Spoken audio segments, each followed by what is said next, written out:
Good morning and welcome to the Morning Scoop for Monday, July 19th. This is your daily Buckeye fix. I'm Tony Gerdeman. The Minnesota game is in 45 days, and the game against Michigan is in 132 days. Tom is still on vacation. This week, he is visiting the sites of famous train wrecks. Today, he is at the very spot where Michigan and Rich Rodriguez held their contract negotiations. He will be back later in the week, I hope. So today it's me. Tomorrow it's probably Mark. And then Wednesday it'll be a combination of me or Mark. And then Tom will be back on Thursday, probably with one of me or Mark, because we'll be on the road Wednesday to Big Ten Media Days for that Thursday and Friday. And that's in Indianapolis. So that's what you've got for the rest of the week. And, it'll be fine. Don't worry. You'll eventually get your Tom back and we'll go from there. Joining me today is our resident Florida insider at Buckeye Scoop, Dominique Smith, although to label Dom just a Florida insider is kind of short selling him because you basically just had the entire St. John Bosco football team on your show recently. So, Dom, thanks for joining me. How you doing? Tony, I am blessed. Do you know why I'm blessed, man? Why's that? Because he put running in my feet, clapping in my hands, and the joy bells are still ringing in my heart. Had to give an ode to the Lord because it's Sunday. And I am on the show where you, the best palate in Buckeye Scoop, is hosting. Tony Tone. How can it not get better than that, man? You're right, except it's Monday, Dom. Monday, I'm sorry. It's been a long weekend. Sunday, right. We talked about this. People know we record this a day early. It's okay. No, they don't. So I'm sorry. I got my days mixed up. Tomorrow's Tuesday. I was trying to get my notebook 2-piece and a biscuit ready while eating 2-piece and a biscuit. I'm going to Cracker Barrel after this. So I have my mind on priorities. But I am honored to be here with you, Tony Tone. Thank you, sir. Cracker Barrel tonight. You get there, be done by like 7:30 and asleep by 8:30. Yeah, pretty much. That's the plan. So that's a full night. Yeah, nobody bother me. So the reason, obviously, I wanted to grab you, one, because I know you would probably do the show and it was easy enough. Two, There's a lot going on in Florida right now. We've seen some of the top prospects committing in the past week. You had Keon Stabb, safety, 2022 safety, go to Clemson. Tyler Booker, a guy that the Buckeyes were really looking at, offensive lineman, going to Alabama. Webb, the 2023 athlete, committing to Oklahoma. I guess Sabbath hasn't really been on the Buckeyes' radar lately for a while. Booker, I don't know if that's another J.C. Latham type of thing, but I wanted to ask you about Webb because you've talked about him for a while. You've been studying him, watching him for a while. Do you think that sticks, and how hard do you think Ohio State stays after him? So, Tony, you're taking what I was going to write about in my notebook, man.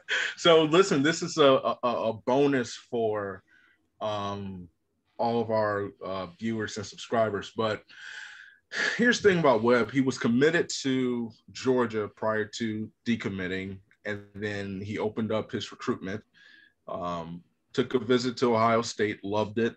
He's known Coach Tony Alford since he was in the 8th grade. And that is a very close relationship. He's very close with Marcus Crowley, Buckeyes running back who's currently on the roster. And, he told me, that they set the standard, and he didn't make it a secret at the time that, the Buckeyes, were number one on his board. For me, man, I'll be honest with you.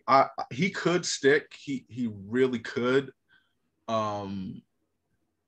It's hard for me when National Signing Day for 2023 is a long ways away. And I'm going to give him the benefit of the doubt and said he does stick. I say that because Ohio State, if you look at their, recruiting board when it comes to running back, there's another 5-star that they're after, Ruben Owens in Texas, and Justice Parrish, I believe that's his name, a highly skilled running back. And then the number one guy, Richard Young, who, Ohio State's number one, on his board right now. So if let me put it to you this way. I feel like this could be a case.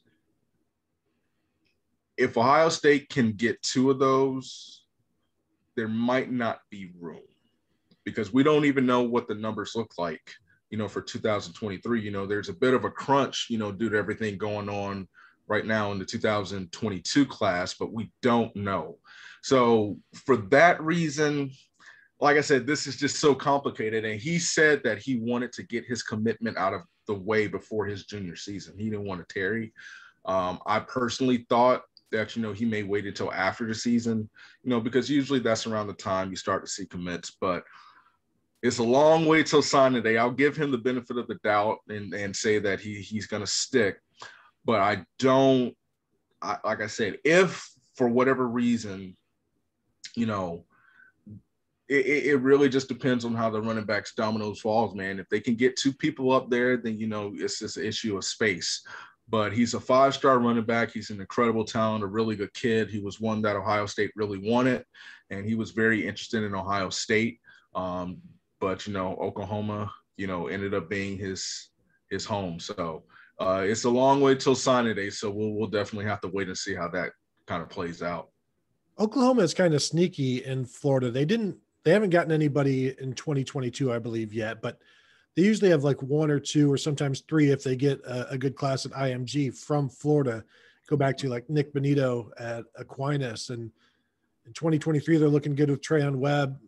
Obviously, he's committed. Looking good with Brandon Ennis. Are you hearing anything about Oklahoma? Is it the offense? Is it because back in the day it used to be Bob Stoops? Right. That's where he came from, and so there is that draw. But that was 20 years ago. Like, what is it about Oklahoma now that has Florida kids interested?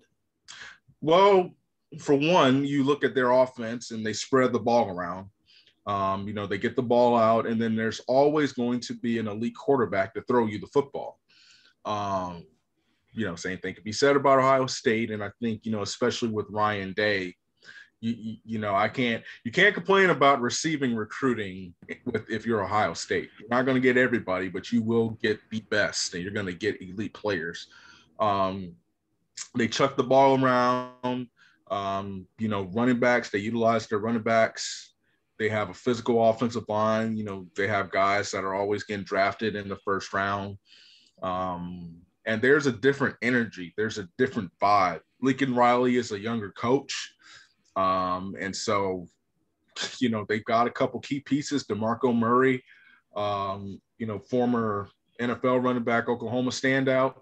He's on the staff now. So there's definitely some pieces in place. And on the defensive side, I remember I was praying. I'm like, Lord, let Nick Benito fall to Ohio State because he would be perfect. And then he went to Oklahoma, and now he's an All-American. And so, I have to say they do a good job of evaluating talent and kind of picking up on things. Some people could say Nick Benito was a little too slim, but if you saw him play for Aquinas, he was a playmaker and stuff. So the state of Florida is so unique because there's so much talent in every part of Florida. Central Florida might not be as talented as South Florida, but there's a lot of Division I talents in Central Florida. So it's easy to come in certain areas and say, hey, you know what? All these kids can't go to Alabama. All these kids can't go to Georgia, Florida. And, when the Florida schools are down, then it's easier for teams to come in and say, hey, come up here. This team is not doing too well. You can come up here. You can make a name for yourself. Ohio State has been successful in that. Just look at the state of Texas and Arizona and how they're able to go. California.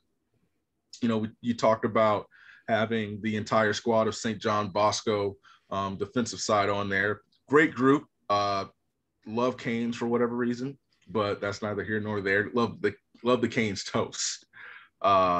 Almost got me hooked into trying it. I still might have to try it, but it's easy to go in places that are struggling and pitch something, especially if there's relative success on the field. And you talk about Oklahoma's playoff record, and that's fair, but they are consistently in the mix. They're in the Big 12 championship and stuff, so they have something to pitch, and there's a new energy and a new vibe going around there.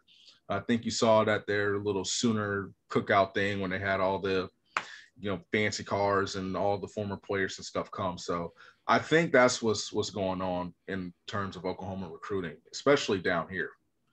I would suggest when you do finally get Canes, if you're not a coleslaw guy, you can sub that for an extra toast, or you can sub it for extra fries. Just a little tip for you there. What is your Canes, before you ask me another question, since we are the food experts of Buckeye Scoop, what is your Canes? Am I wrong in just not being as excited about it, or is it worth the hype? No, I like Canes. I know people are like, yeah, but you have to have it with the sauce. And that's when I go to, oh, do you eat your wings plain? And of course the answer is never. So you can't come at me with, but you need sauce. And I know people swear by Zaxby's because their batter is flavored and seasoned, and maybe Canes isn't, but I do like Canes. I'm not a shill unless they pay me, but okay. But I do enjoy some Canes. I want to ask you about, Trayon Webb maybe sticking or not sticking. Let's talk about Jaheim Singletary and Ryan Turner, 2 cornerback commits at Ohio State, both from Florida. Both there's been talk about them. So I'm going to ask you, over under 1.5 of those 2 guys signing with Ohio State. Where are you at and why? I'm optimistic about all of and here's the thing, even on our site, and got to give a shout out to, this is my new nickname for him, to Bill Cash Money Green, because he and his sources, those guys from South Florida Express, credible guys, and Bill is one of, if not the best in the business. And so I value his opinion, but just from a gut feeling, I think all 4 current DBs sign.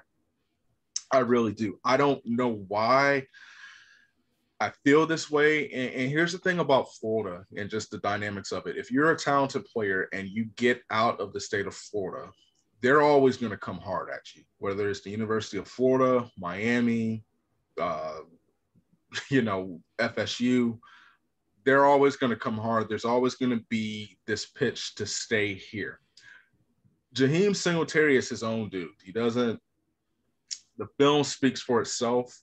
He doesn't, talk a lot and everything, but he doesn't mince words. And I guess I look at more of the actions more. So I think you kind of have to be very naive not to think that they were not going to entertain offers from other schools. Just like I said, with 2023, when you commit early on and then you have a whole summer and you don't have the football season to distract you and everything like that at school, there are going to be opportunities where, and then all of these kids, they travel to camps and everything like that. So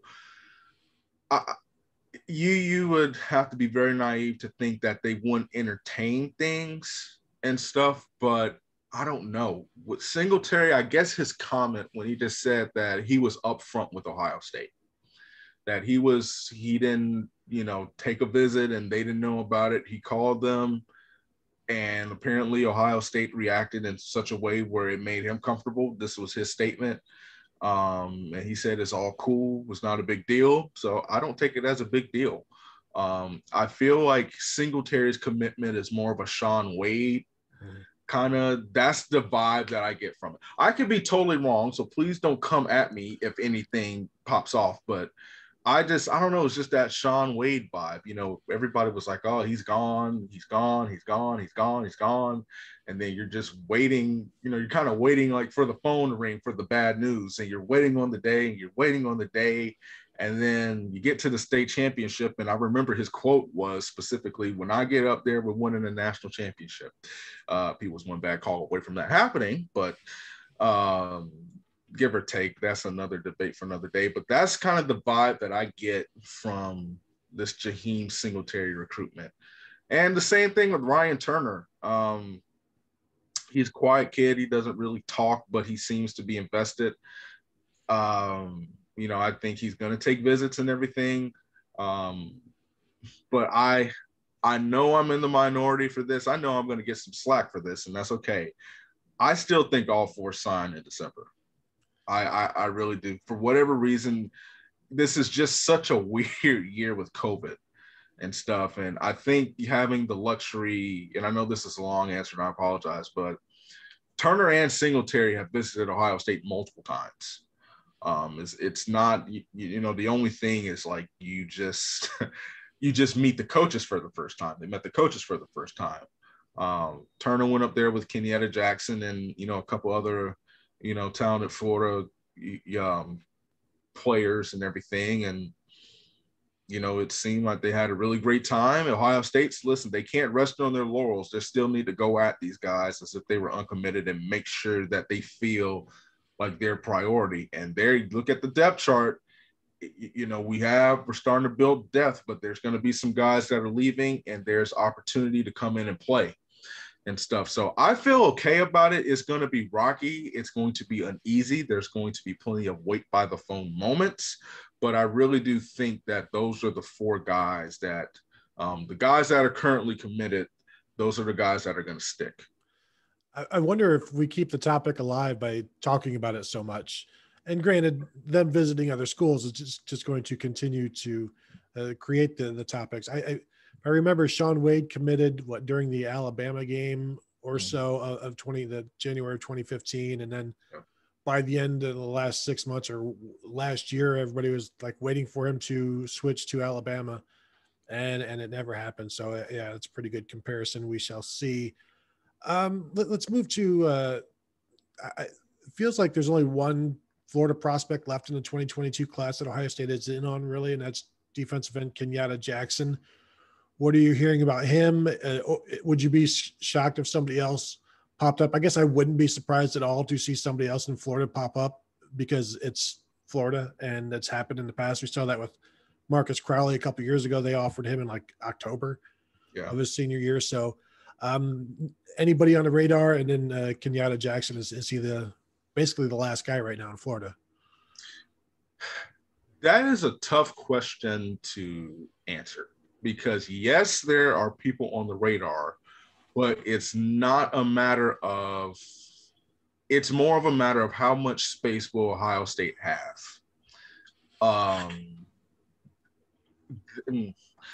And here's the thing, they would be kind of a plan B, if you will. And that's not sometimes it's not a knock. A lot of these kids, sometimes that senior year, their senior film is just light years from, your junior film and your sophomore film. And so you see your recruiting blow up at the last minute. There are a couple prospects down here. There's one, and my goodness, I forget his name, but he caught the touchdown pass. He goes to West Orange High School. And that's kind of the hard thing. Ohio State doesn't need a receiver, but this kid, listen, he can ball. He can ball and stuff. So there are prospects here locally. There's definitely a few in South Florida, that could, if they blow up and if something goes wrong with Ohio State, specifically they lose, a guy that they weren't expecting, there's always a plan B. And the thing about Larry Johnson is you really, and just staying on the defensive line, because I'm going to talk about Kenyatta Jackson in a second, you really don't know what he's thinking or doing. It's just kind of one of those things. Like I remember Talik Williams. I hadn't heard of him, to be honest with you. And then maybe 6 hours before he committed, it was like, oh, they're going to get this kid from Virginia. Whoa, this kid from Virginia can ball.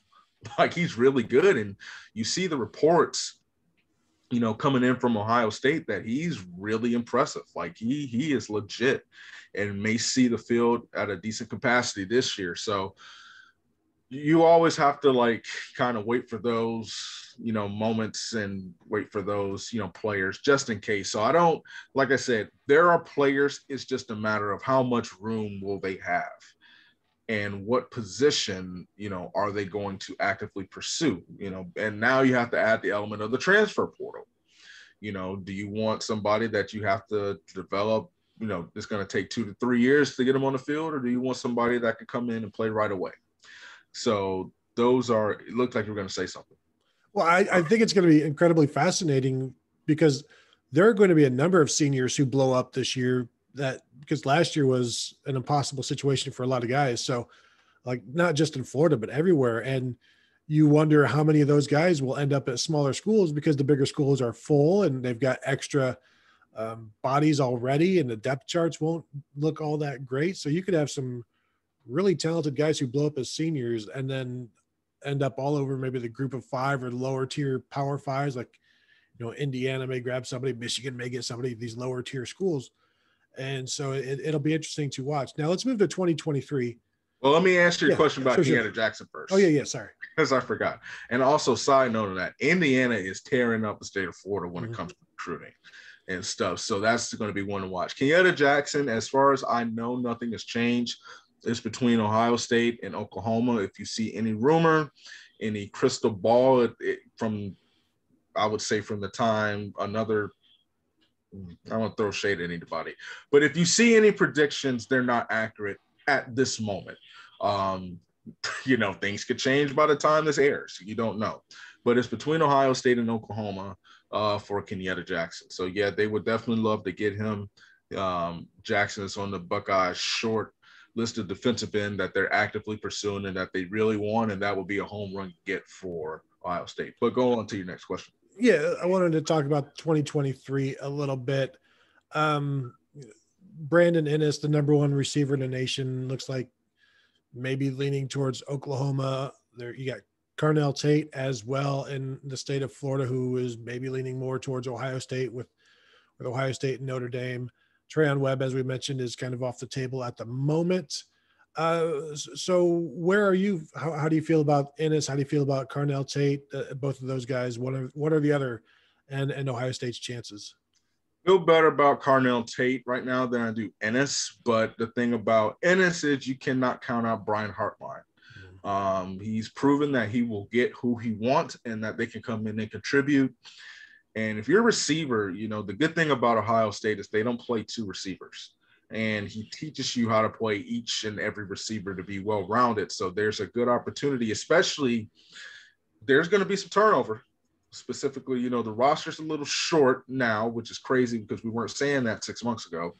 But transfers happen, injuries happen, things like that. There's going to be opportunity to come in and play. And I think that's going to be appealing to a lot of these 2023 prospects because they're going to be able to come in and contribute, faster, essentially, and stuff. So we'll kind of have to see how things with Ennis shakes out. I do not doubt Brian Hartline and his recruiting prowess. He's a beast. He understands South Florida well from playing there, and he's well respected in the state. And we'll see how that plays out. But I feel better about Tate right now if we're going for those two in 2023. And that is, from what I've heard, a Notre Dame Ohio State battle. Brian Hartline, of course, practically a Miami native, being a former Dolphin. Yeah. So let's touch on the Buckeye Bash Barbecue, which is the last week of July, where a number of top prospects from around the nation are going to show up. And I'm sure there'll be plenty more shows from all of the Buckeye Scoop staff covering this. But I wanted to touch on three guys. Richard Young, which we have talked about a little bit, 5-star running back, top running back in the nation. I think people know about him.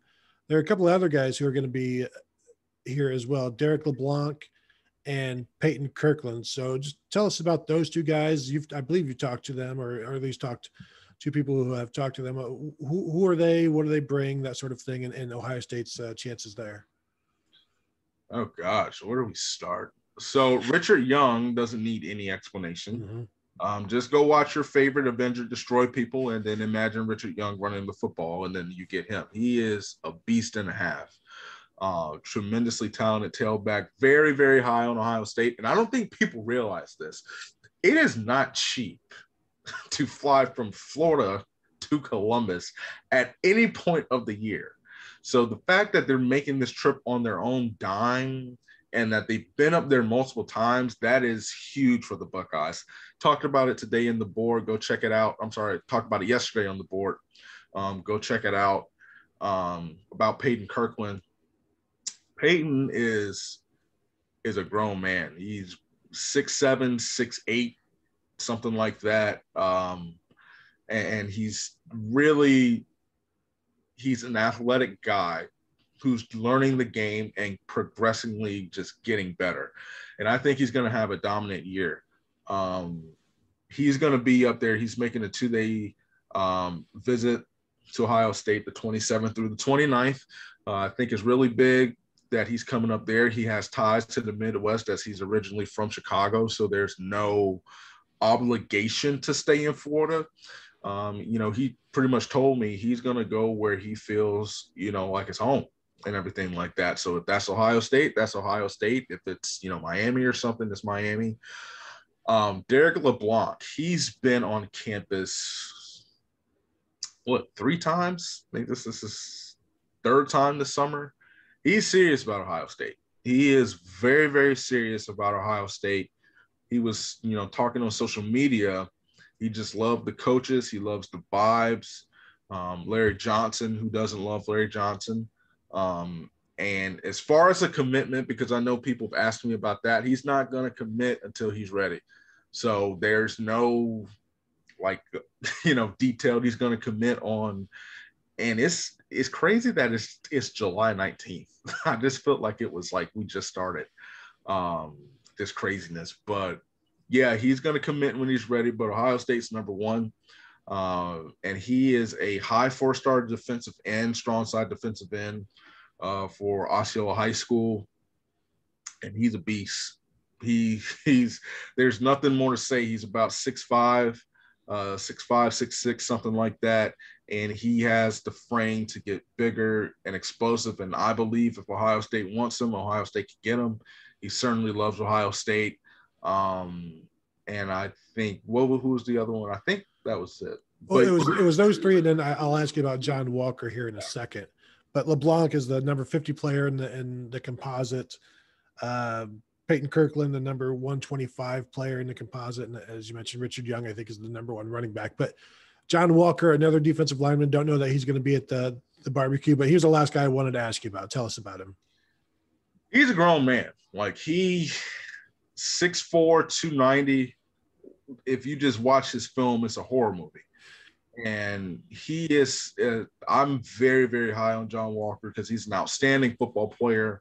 And he's consistent week in and week out. He gives it everything that he has. And he's very high on Ohio State as well.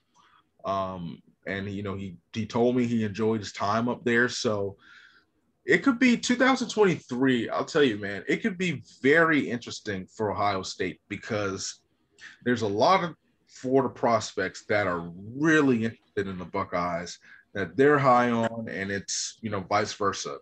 And so if they play their cards right, this could be a phenomenal, group because there's so much talent here in Central Florida. I think I was telling someone the other day, I'm not sure if I've seen as many high-ranked offensive linemen, in just the Central Florida area, and gosh knows how long.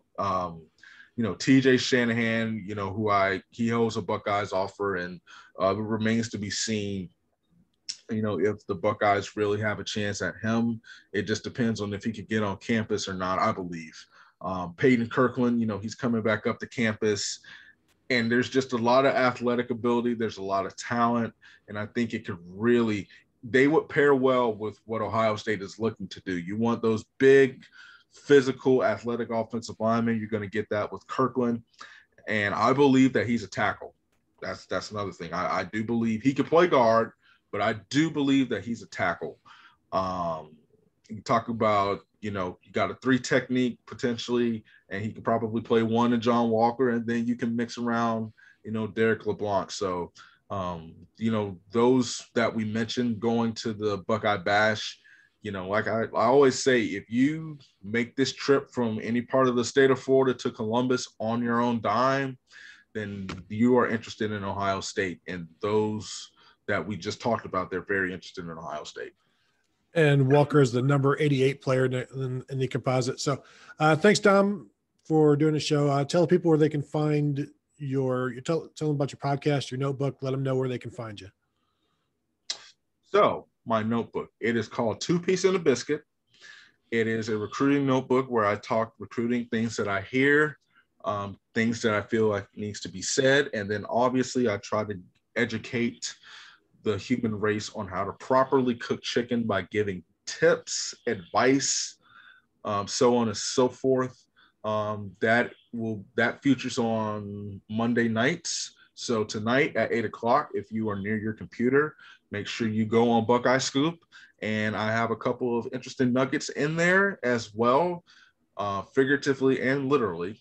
So yeah, you can find that there. Got to give a shout out to Catherine Burgess.